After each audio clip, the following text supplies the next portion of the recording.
Kadamjay şaharında hazır Kadamjay Dep 46 Mintrans'a karaştуу biz şahardan atayın Salyarka bölüp berdik. Hazır uşul joldu kеңейтүү жумуштар болуп атат.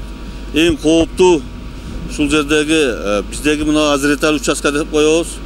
Ушул жерде азыр ушундай кеңейтүү жумуштар болуп атат. Мындан биягына дагы кеңейтүү жумуштарыны Минтранс дагы келип көрүп кеткен.